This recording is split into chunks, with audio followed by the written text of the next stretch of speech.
Très bien. Eh bien, nous allons reprendre cet après-midi qui commence donc. Nous avons le grand plaisir et l'honneur d'accueillir donc maintenant Perrine Simon-Nahum du CNRS qui va nous parler donc de Isaiah Berlin. Et le titre de cette conférence, donc Isaiah Berlin, historien. Merci beaucoup. Alors, je voudrais d'abord, bien évidemment, remercier les organisateurs du colloque, Antoine Compagnon, Alain de Libera, aussi Alexandre de Vitry et David Simonetta de m'avoir convié à y participer.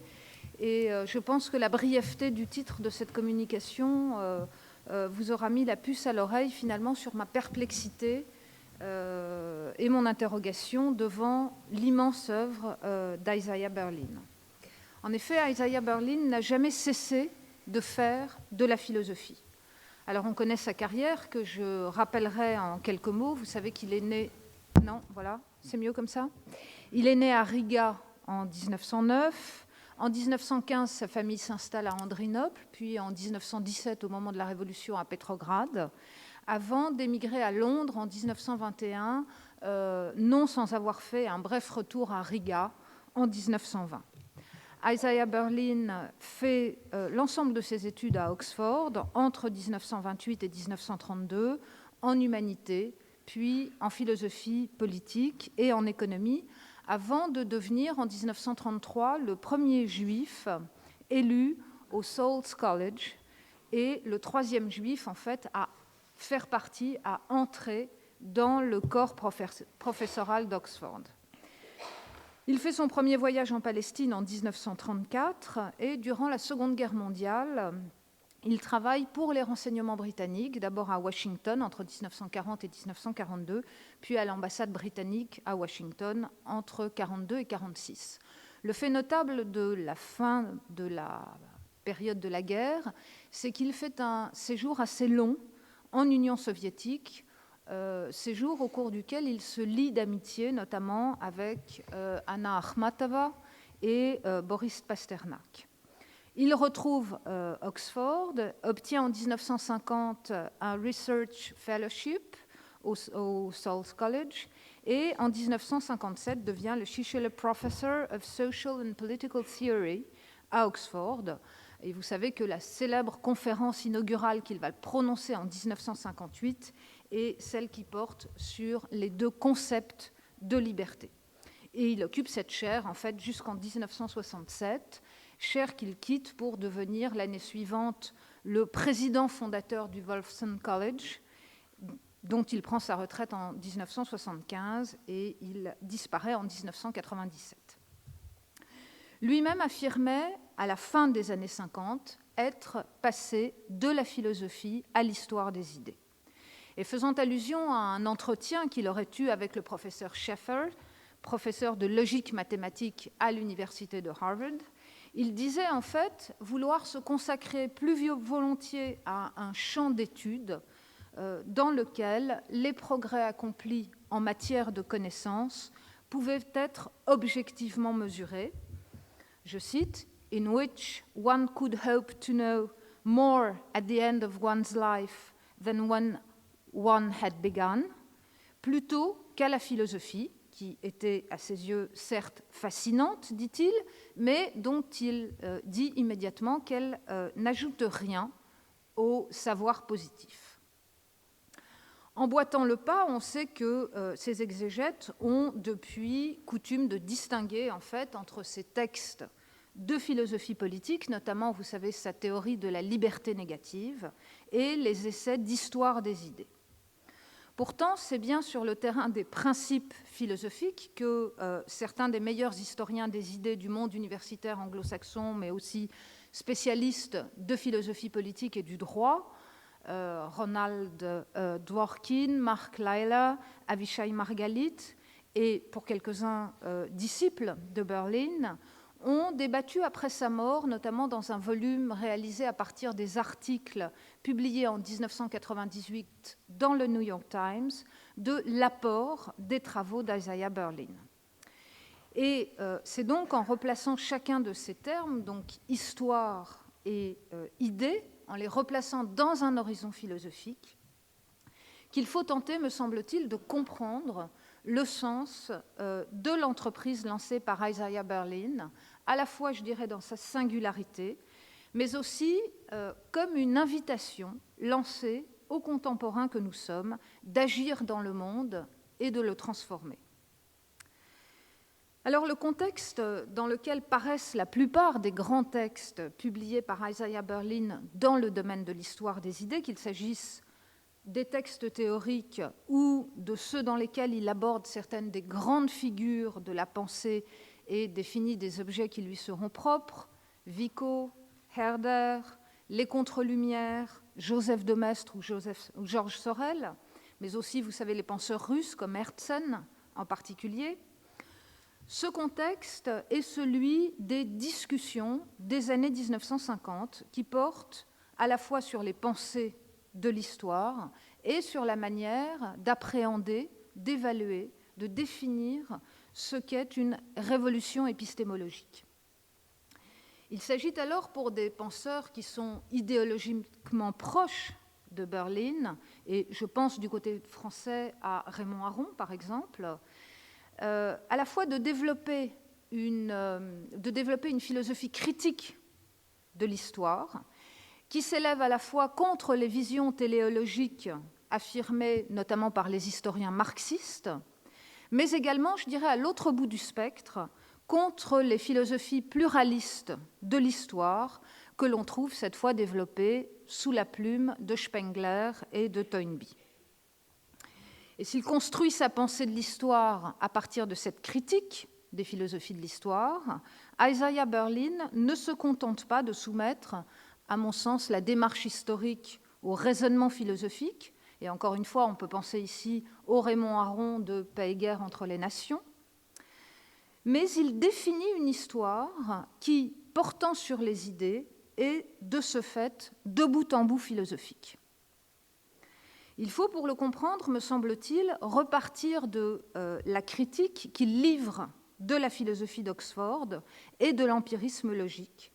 mais également de la manière dont il conçoit les idées à partir d'une critique du langage et des opérations intellectuelles auxquelles celui-ci donne droit.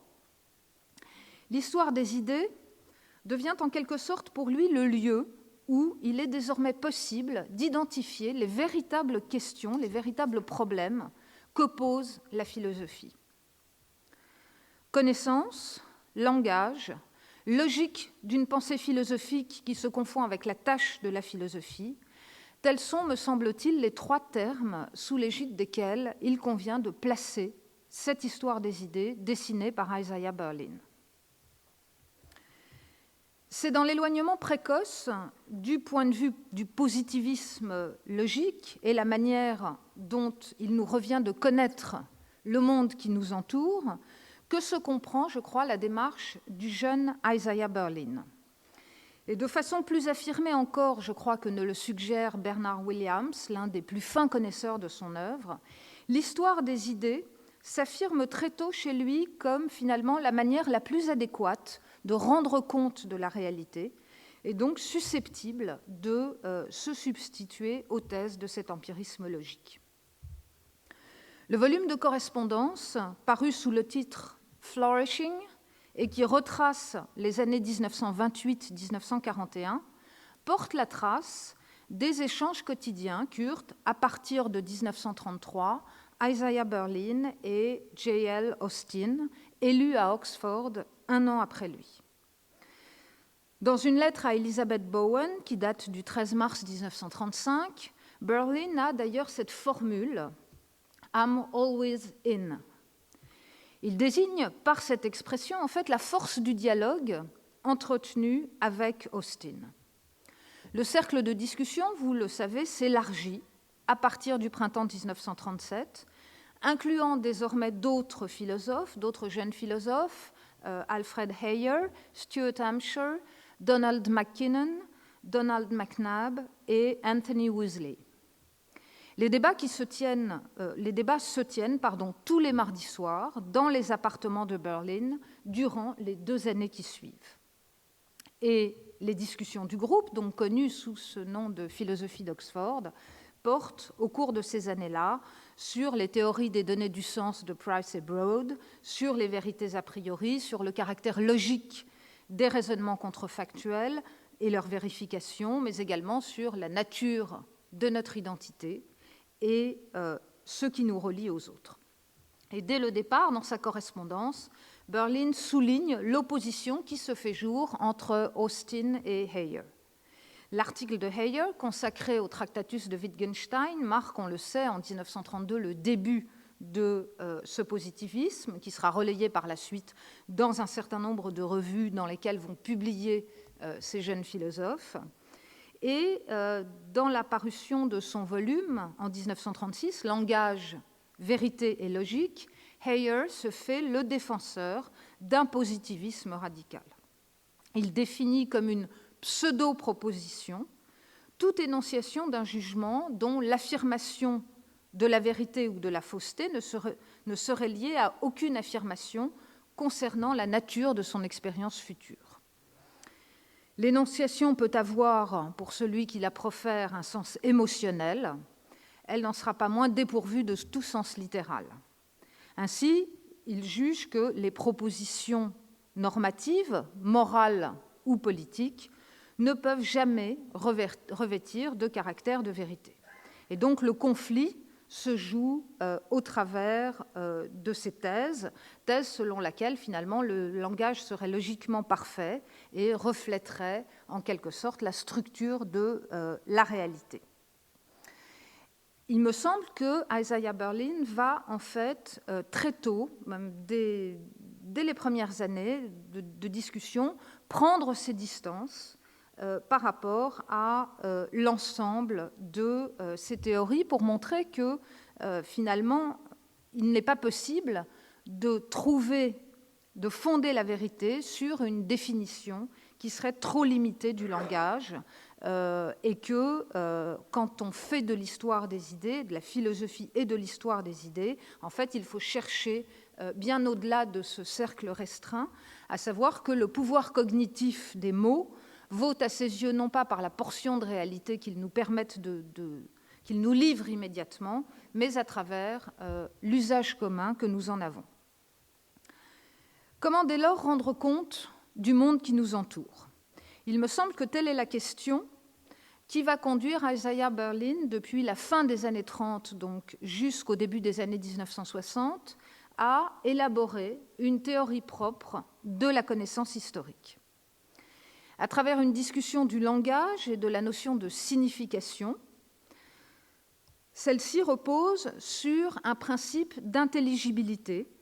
et je cite là donc le terme qu'il emploie, qui engage, à travers l'emprunt fait à Dilthey et à Weber de la notion de compréhension, Verstehen, et dans le cadre d'une histoire définie, me semble-t-il, comme une science de l'esprit, un processus d'édification de l'histoire comme seul capable de rendre compte des mondes intellectuels qui se sont succédés depuis les débuts de l'humanité. Il s'agit donc ici de penser les idées non seulement comme le lieu où, évidemment, le langage rencontre l'action, mais plus encore, je dirais, comme le mode philosophique qui permet de saisir la dynamique de l'histoire. L'ensemble des essais, réunis dans le recueil intitulé « Concepts and Categories », nous livre, me semble-t-il, l'architecture interne de ce que Berlin appelle « histoire des idées », et qui a donc, on l'a compris, et depuis le début de ce colloque, c'est ce qui est apparu nettement, qui a donc très peu à voir avec ce qu'on peut faire à la même époque, notamment en France, sous le nom d'histoire des mentalités. Ces articles ont pour caractéristique de situer la discussion historique au cœur des problèmes traités par la philosophie d'Oxford et, me semble-t-il, dans les termes précis dans lesquels celle-ci les pose. Paru sous le titre « Verification » dans les Proceedings of Aristotelian Society et datant de 1938, le premier de la série entreprend de réviser le concept de vérification qui est au cœur de la théorie positiviste. En fait, Isaiah Berlin s'attache à démontrer que le principe de vérification ne vaut finalement que pour une part limitée du champ du savoir empirique et formel. On ne peut en effet, selon lui, déduire du type de vérification obtenue le genre de signification que contient une proposition. Et là, je crois que Berlin s'oppose non seulement aux propositions de Heyer, mais également à l'aménagement que leur apporte Karl Popper à travers la notion de falsifiabilité. Une grande part des propositions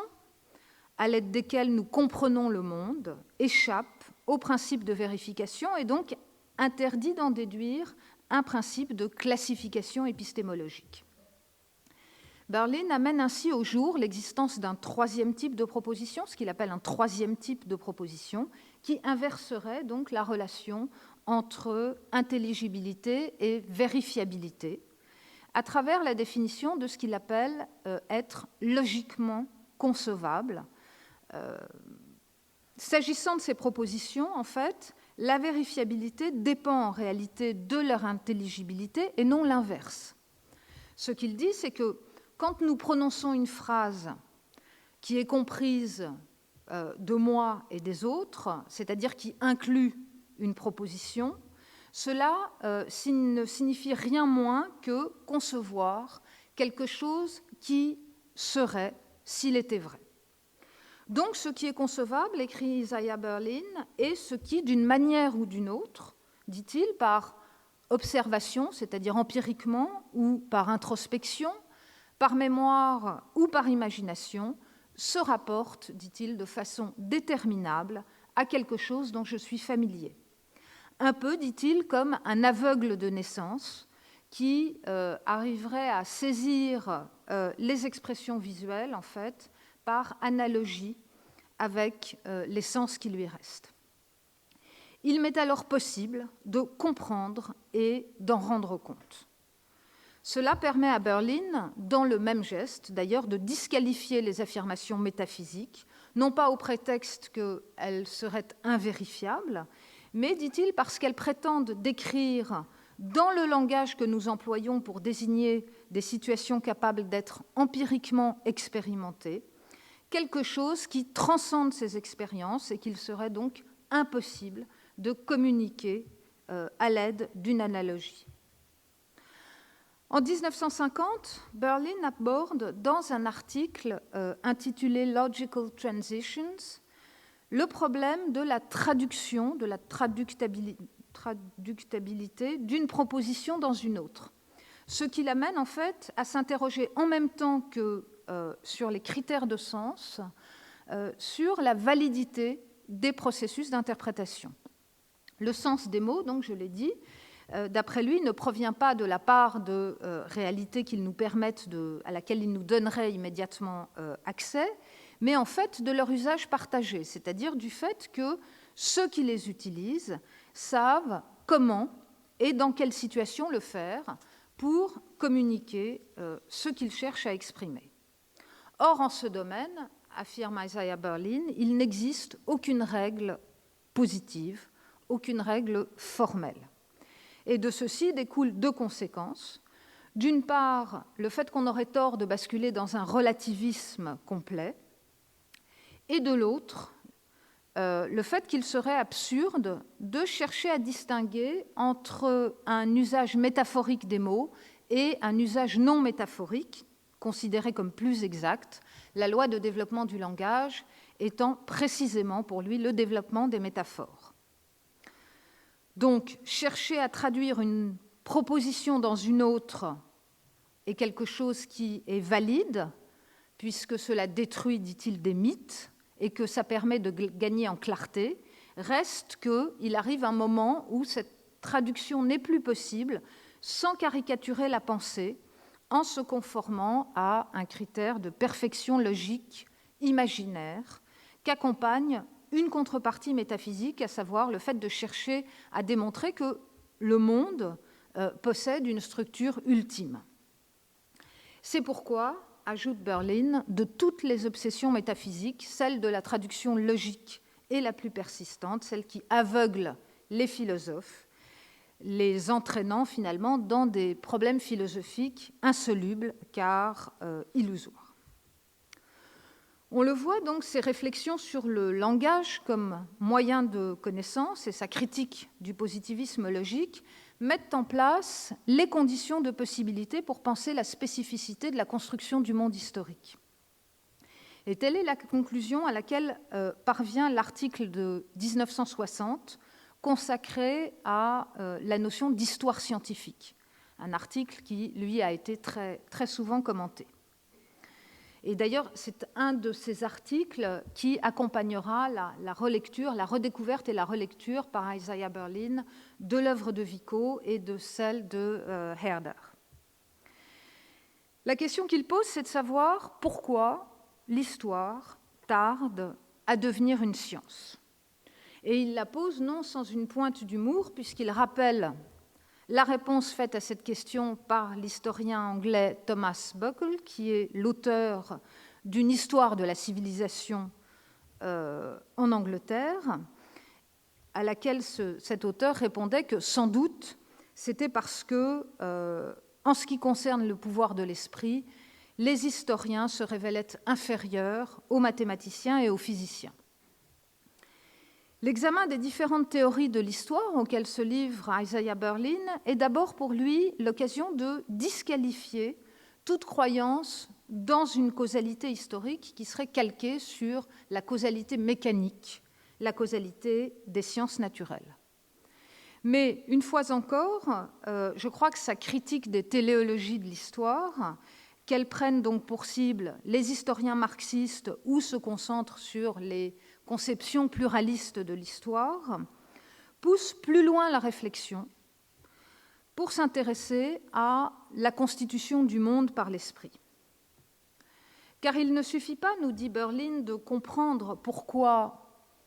dire que Richelieu ne pouvait pas agir comme Bismarck est logiquement impossible en raison de la chronologie, évidemment. Il faut aussi comprendre pourquoi ce qui nous saute aux yeux, si on disait ça, ce qui nous sauterait aux yeux dans cette proposition est son absurdité même.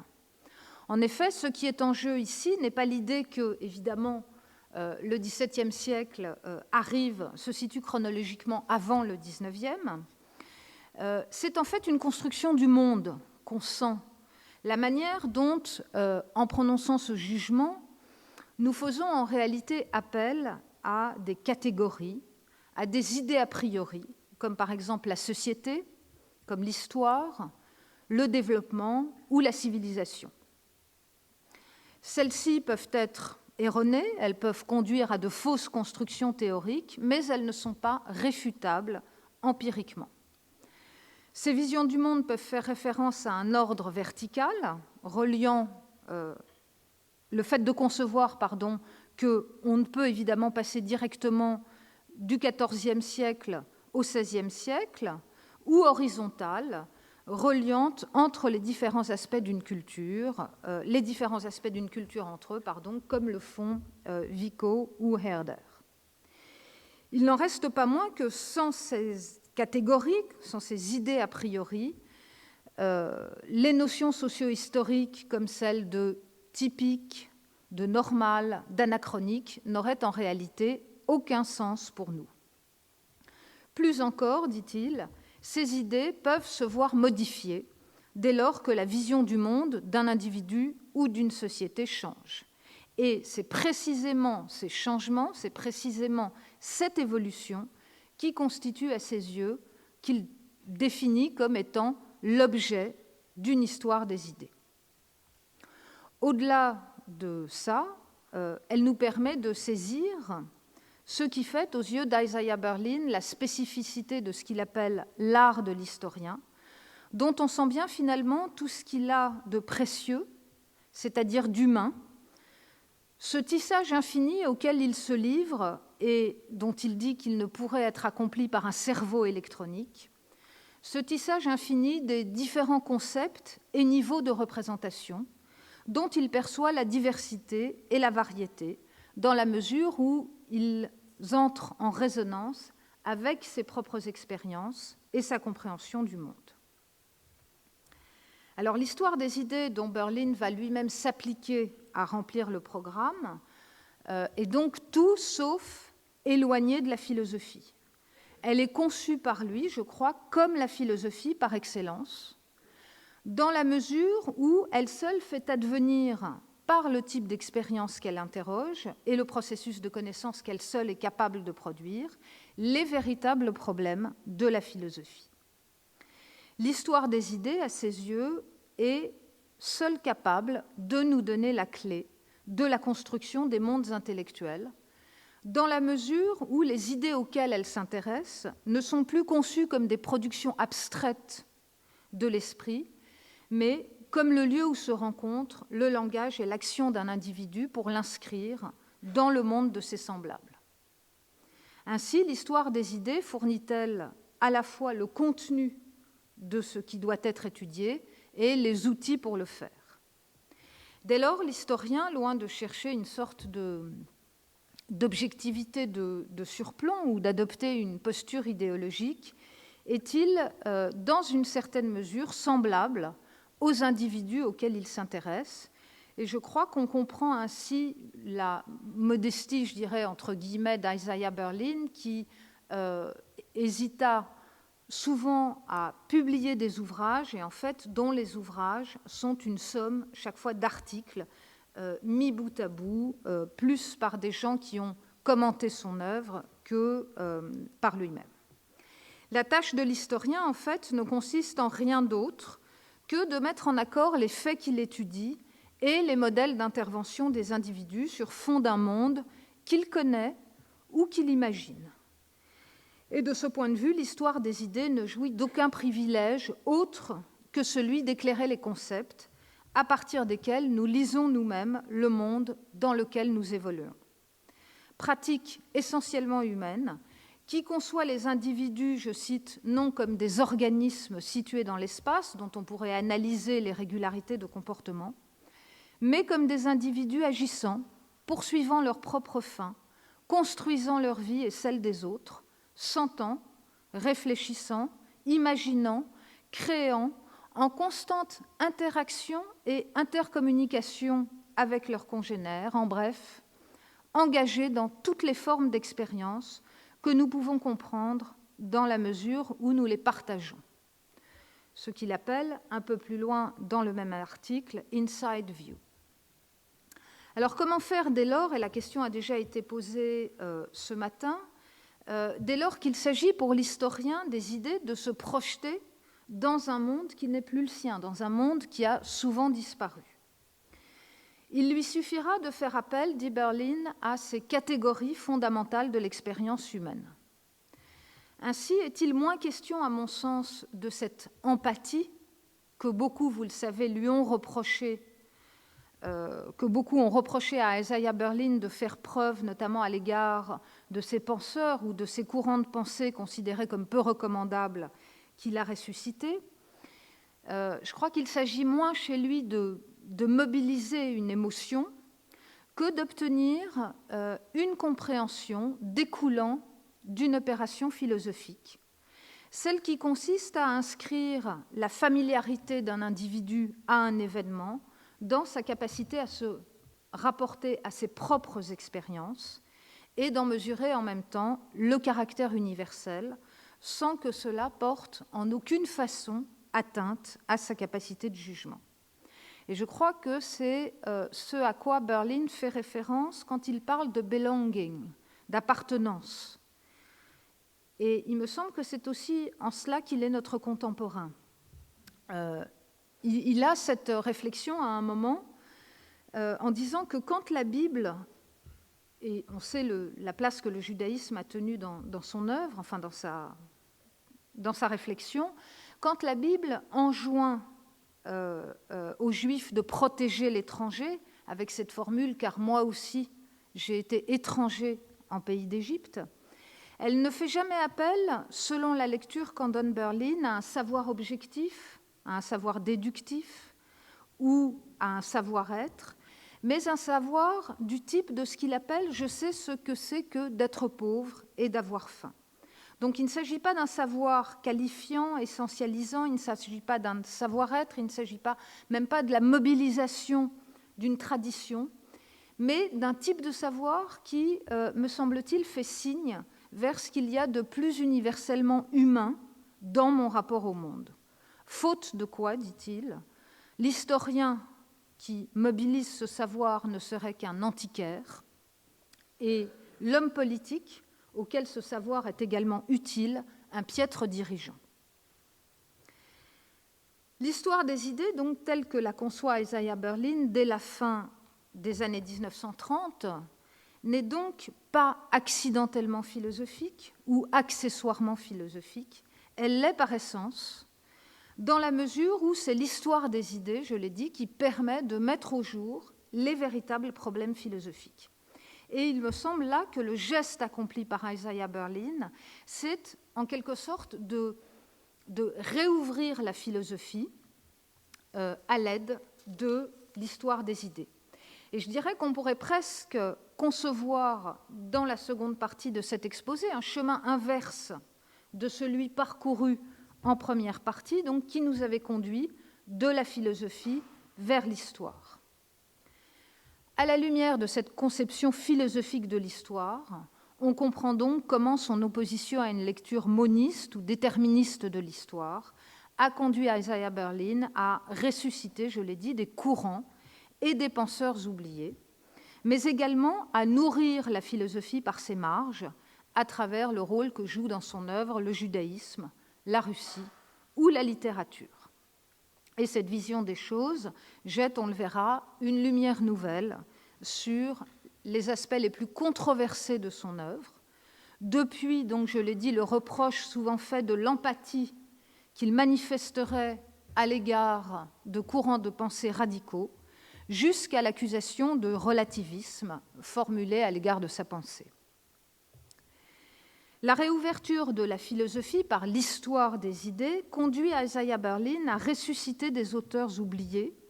ou volontairement occultés parce que stigmatisés comme anti-modernes,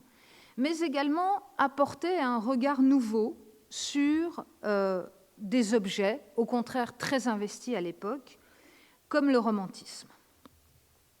Ce que Isaiah Berlin démontre à travers la lecture de ce qu'il nomme par exemple les contre-lumières et la manière dont est mis en échec un principe moniste d'explication de l'histoire. Chaque époque, dit-il, voit s'affronter différentes visions du monde qui toutes ont une forme de légitimité et dont aucune ne peut en réalité s'affirmer supérieure aux autres. S'ils sont plus sympathiques à l'esprit libéral qu'est Isaiah Berlin, les penseurs des Lumières, que ce soit Helvétius, Voltaire, Condorcet, d'Holbach, présentent également à ses yeux un visage dogmatique. Leur rationalisme et la croyance au progrès élevé au rang de dogme les conduit à imposer une vision du monde, là où, au contraire, pour lui, leurs opposants des contre-lumières se montreraient davantage sensibles à l'idée d'une histoire chaotique et soumise aux écarts dans lesquels l'entraînent les actions des hommes. Et vous savez que parmi les penseurs contre-révolutionnaires auxquels s'est intéressé Berlin et dont il a en quelque sorte exhumé l'œuvre, figure notamment Joseph de Maistre, dont il fait l'ancêtre des courants totalitaires. Et il est d'ailleurs significatif de ce point de vue que le premier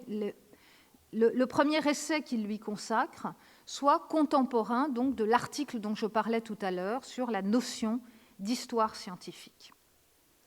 Alors aujourd'hui, évidemment, la présentation qu'il donne de l'œuvre de Maistre sonne de façon assez conventionnelle. On n'en est plus à redécouvrir Joseph de Maistre, et Antoine Compagnon, ici présent, le sait mieux que quiconque. Deux points, en revanche, me semblent faire particulièrement écho aux écrits d'Isaiah Berlin dans la lecture qu'il donne de Maistre. D'une part, donc, je l'ai dit, la réaction de Joseph de Maistre à l'optimisme de la pensée des Lumières et la manière dont il combat la marche ordonnée de l'histoire vers la réalisation du progrès de l'humanité, mais plus encore, je crois, la sensibilité aux événements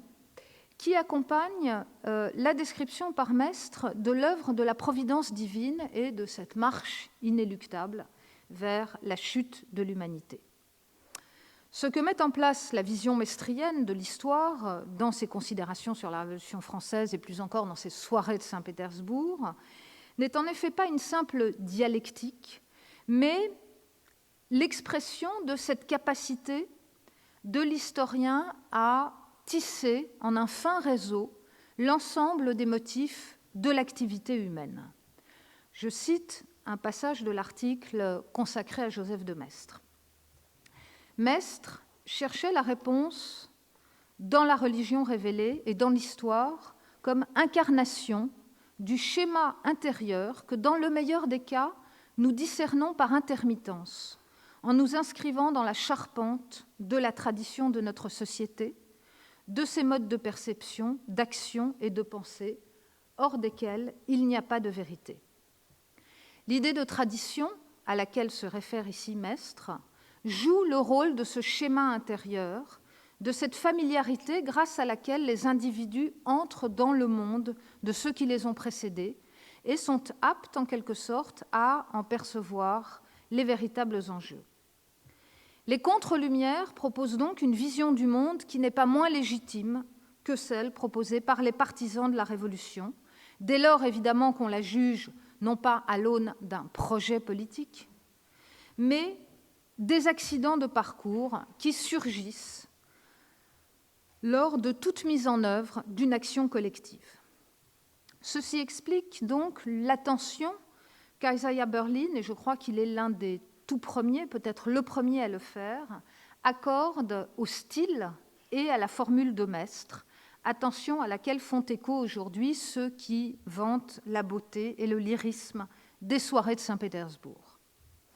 Car il n'est pas de sensibilité aux différents contextes de l'histoire qui ne s'incarne dans l'attention que l'on prête, et je cite, aux nuances que les mots et les expressions acquièrent dans des contextes différents, aux variétés et aux inadéquations de la pensée et du langage. Ce que Maistre perçoit en fait, au-delà d'une raison desséchante, ce sont ces éléments qu'Isaiah Berlin a lui-même ajoutés au pouvoir d'analyse formelle du langage et qui constituent l'intérêt des idées, ce qui forme les idées, ce dont il était question ce matin dans l'exposé sur Lovejoy, c'est-à-dire ces émotions, ces sentiments, ce qui fondent en fait la nature humaine. Je cite encore, « Analyser précisément les associations et les connotations des mots que nous employons n'est pas possible, s'en débarrasser est suicidaire. » Et Berlin d'ajouter, « Chaque époque a sa propre vision. Expliquer et plus encore juger le passé dans les termes de nos propres valeurs contemporaines transformera et a souvent transformé l'histoire en un tissu d'absurdité. » La conclusion de Berlin, qui fait de Maistre, et c'est la grande idée en fait qu'ont retenu des historiens comme Zef Sternel, le précurseur du totalitarisme, n'est pas exactement, me semble-t-il, ce qu'il faut en retenir. Ou du moins, je dirais qu'il me semble que son jugement est moins anachronique et plus subtil. En fait, ce qu'il dit, c'est que Joseph de Maistre, et il emploie ce terme, aurait visualisé la société totalitaire. Il me semble que ce terme de visualisation contient deux choses. D'une part, il fait effectivement allusion au fait que la vision maestrienne de l'ordre social ne peut être acceptée de ceux qui accordent le moindre prix à la liberté humaine, et je ne voudrais pas du tout l'entraîner du côté de Maistre, mais il revient une fois de plus sur la capacité qui est celle de Maistre à capter l'existence, je cite, d'un réseau inextricable d'êtres humains faibles, pécheurs, désarmés, déchirés par des désirs contradictoires, tirés de ci, de là par des forces trop violentes pour qu'ils les contrôlent, trop destructrices pour qu'aucune confortable formule rationaliste pût les justifier. Capacité donc à se faire historien de la société qui l'a conduit, dit-il, à imaginer, à littéralement mettre en image la violence qui se déchaînerait au XXe siècle. Alors, dernier point de cet exposé, c'est l'idée que cette réouverture finalement de la philosophie à l'aide de l'histoire des idées n'opère pas seulement par la redécouverte d'auteurs oubliés comme Vico ou Maistre, mais également à travers une réflexion sur la façon dont on peut repérer les changements de paradigme. Et cette réflexion s'inscrit, je l'ai dit, dans les débats contemporains des réflexions de Luhmann ou de Thomas Kuhn. Ainsi, je crois, faut-il comprendre le regard qu'il porte notamment sur le romantisme, d'autant plus intéressant qu'on peut le rapprocher des bouleversements qu'imprime à la même époque la vision de quelqu'un comme Bénichou. Comment passe-t-on, en fait, dans l'histoire de l'humanité, d'un paradigme à l'autre? À quelle dynamique, finalement, obéit cette histoire des idées? On se souvient que dans son article sur la notion d'histoire scientifique, Isaiah Berlin avançait l'idée que les catégories fondamentales de l'expérience humaine font apparaître en fait des concepts et que ce sont ces concepts qui nous permettent d'analyser le monde dans lequel nous vivons. Et il arrive même, d'ailleurs, très souvent, dit-il, que ces concepts qui étaient inconscients donc, parviennent à notre conscience. Et le lien qui les unit à notre expérience du monde est tel, il est à ce point profond, que leur seule modification, finalement, implique une révolution complète dans nos représentations. C'est, dit-il, ce qu'ont accompli Vico, Kant, Marx et Freud, et c'est la raison pour laquelle nous les considérons comme des génies. La révolution romantique constitue à ses yeux un de ces tournants,